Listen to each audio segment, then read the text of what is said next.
I hired a private investigator and I found out who my husband is having an affair with. Now he's screwed because I am going to start an all-out war. For a little while I've suspected my husband of cheating. I didn't have any justification for thinking or feeling this way, but I couldn't stop having this gut feeling that something was wrong. So I decided to keep a closer eye on him, and I still found nothing. And for a long time, I was angry with myself for suspecting him and for invading his privacy. We went to marriage counseling and I apologized for breaking his trust in me, and for a little while all was well. I can't believe I apologized to that lying sack of poop. But that wretched feeling never went away. I tried so hard to get over this feeling that he was deceiving me in some way, and I just couldn't. So I decided it was time to hire a private investigator instead of playing Inspector Gadget myself. Let me tell you, this was the best thing I ever spent money on. Within a month the PI was able to confirm my suspicions, but it was a shock to find out that it was his stepsister and his stepmother. Not only that he may be the father of his stepsister's newborn baby. I could have killed him, but I kept my composure and I kept this information to myself and continued to act as normal as possible. Believe me, that was a very difficult thing to do. I slowly started detaching from him and even moved into our spare bedroom, and we continued to drift apart. I moved out,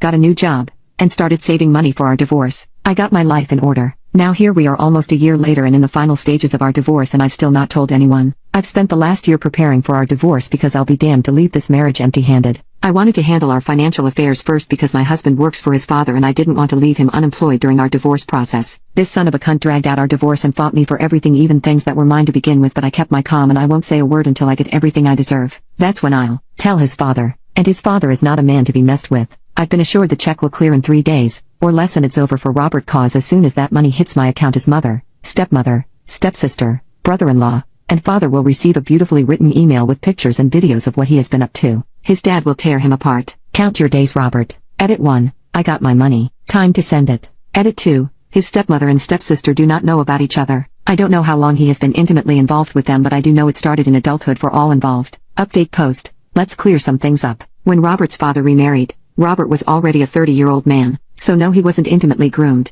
and his stepsister was 31 when she met him. Again, no one here is being intimately abused. All involved were already well into adulthood when meeting and when they started to F around. As for the money, well honey, that's money he owed me but was being a dick about giving it back. I invested in his business ventures and he refused to pay me my share. And that's not poop I was willing to let slide. You can't get a broke man to pay his debt. So yes, I wasn't going to let him be unemployed during our divorce. The aftermath. I sent the email as soon as I saw the money had hit my account. The first to call me was Robert and I picked up. The first words out of his mouth were, "You evil ass bitch." I replied with "Your mama," and I ended the call. The second person to call me is the stepsister's husband. He was just heartbroken. He asked me a ton of questions and he asked for my divorce lawyer's information. We also discussed him getting a DNA test for all their kids. Through my brother-in-law, I found out that there was an all-out war between my stepmother and father-in-law. He tried to kick her out but she locked herself up in the bedroom, while father-in-law was throwing her poop outside. Stepmother-in-law called her daughter for help. At some point, the stepsister and stepmother got in a fight. The fight was so bad that the neighbors called the police. In the scuffle to separate mother and daughter, they hurt one of the police officers and were arrested. They are still in jail because neither of them have anyone willing to bail them out.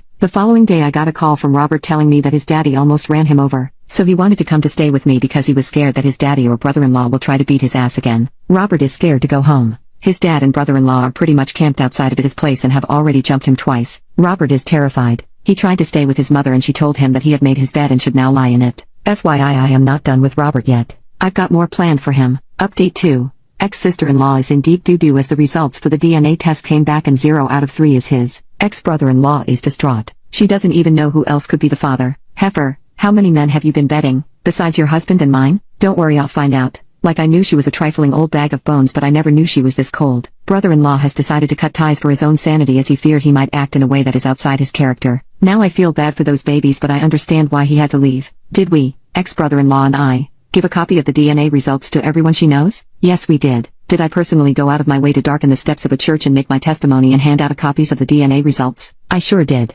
Ex-mother-in-law and her daughter have cut ties and are silently hating each other, but they are image-obsessed, so they kept things cute and silent. But a heathen like myself prefers to be cute and audible, and I haven't forgotten dear mother. So I went and gave my testimony in front her beloved peers and read out a couple of the vilest text messages she and my ex-husband exchanged. There were a lot of gasps and screaming, but I kept reading for as long as I could. I sure effing did. Unfortunately, I couldn't read more before I was dragged out and then attacked by ex-mother-in-law and ex-sister-in-law, but I handled that and they never again lunged at me or threatened me with physical violence again. Over the years, Robert has moved as shady in his legal business as his personal life, and as a law-abiding citizen I felt compelled to inform the taxman of his dealings, as well as informing his former business partners and current ones. I also did some legally ambiguous things to Robert that I don't want to put into writing, but he's no longer slinging dick like his life depended on it. That testicular fortitude he once had is slipping away. He just doesn't have that pep in his step anymore. It's hard to remain so casual when there are a couple of men hoping to catch you and an ex-wife who still has him on Find My Best. Robert's life is in tatters and well I love that for him.